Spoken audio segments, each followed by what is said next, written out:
झांसी की बात है, श्रील प्रभुपाद जी झांसी में कीर्तन कर रहे थे और उनके पहले परम भक्तों में से एक प्रभाकर मिश्र, एक कॉलेज के बड़े प्रोफेसर थे, प्रोफेसर मिश्रा, वो बताते हैं श्रील प्रभुपाद जी को कीर्तन करने में बड़ा आनंद का, रस का आस्वादन हुआ। उन्होंने एक हारमोनियम लिया और उसको 2 फ्लोर का मकान था, ऊपर प्रोफेसर मिश्रा, नीचे श्रील प्रभुपाद जी थे। प्रोफेसर मिश्रा ने प्रसाद बनाया, प्रसाद बना करके ला करके उनको दिया, बोले इसका प्रसाद को ग्रहण कर लीजिए। लेकिन प्रभुपाद जी हारमोनियम पे कीर्तन कर रहे थे।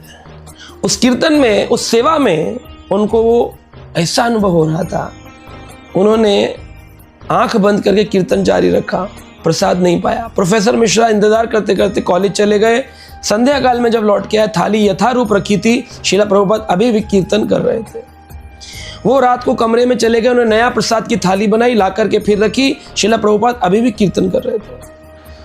उन्होंने डिस्टर्ब नहीं किया, वो अपने रूम में चले गए। वो कहते हैं मैं जब सुबह उठा तो मैंने पाया श्रील प्रभुपाद अभी भी कीर्तन ही कर रहे थे। फिर नया ब्रेकफास्ट की थाली रखी गई, पुरानी थाली हटा दी गई, श्रील प्रभुपाद जी को डिस्टर्ब नहीं किया कि वो अभी भी कीर्तन ही कर रहे थे। 72 घंटे, 72 आवर्स, 3 दिन प्रभुपाद जी ने ना कुछ खाया है, ना उन्होंने उनको कोई भी नेचुरल कॉल, जिसको नेचुरल कहते हैं, वो भी नहीं आ रही है। ये देखिए, शरीर के परे जाकर के रस का आस्वादन। प्रभाकर मिश्रा कहते, तीसरे दिन जब मैं कॉलेज से वापस आया तो मैंने पाया कि कीर्तन रुक गया है और श्रील प्रभुपाद जी खड़े हुए हैं, उनकी आंखों में आंसू हैं।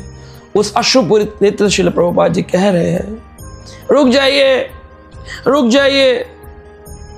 वो चिंतित हो गए, किसको रोक रहे हैं, यहाँ तो कोई नहीं है। स्वामी जी किसको रोक रहे हैं?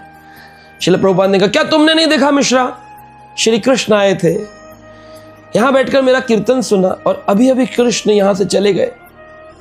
कहा कृष्ण आए थे, उनके कोई पद चिन्ह नहीं दिखते, उनका कोई स्मृति चिन्ह नहीं दिखता, कैसे मान सकते कि यहां पर कृष्ण आए थे?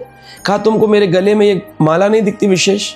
प्रभाकर मिश्रा ने देखा, हाँ माला तो है, इतने मोटे मोटे पुष्पों की माला जो कभी किसी ने नहीं देखी थी, उसकी सुगंधी ऐसी थी। वहां के लोग बताते हैं, जब ये बात हुई तो लोग दर्शन करने आए उस माला का, प्रभुपाद जी से। वैसे माला झांसी क्या, पूरे भारत में ऐसे पुष्प मिलते ही नहीं है। वो वैसे विशेष पुष्प उस मौसम में जो पुष्प प्राप्त नहीं होते, वो श्रील प्रभुपाद जी को प्राप्त हुए।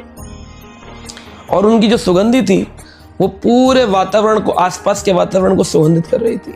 लगता था गोलोक वृंदावन धाम से, अपने निज धाम से श्री कृष्ण स्वयं उस माला को श्रील प्रभुपाद जी के लिए लेकर आए। अब आप बताइए कैसे रस का स्वादन है? इसको कहते हैं द रेलिशेबल इंटेंसिटी। रेलिशेबल, सेवा करने में आनंद होना चाहिए।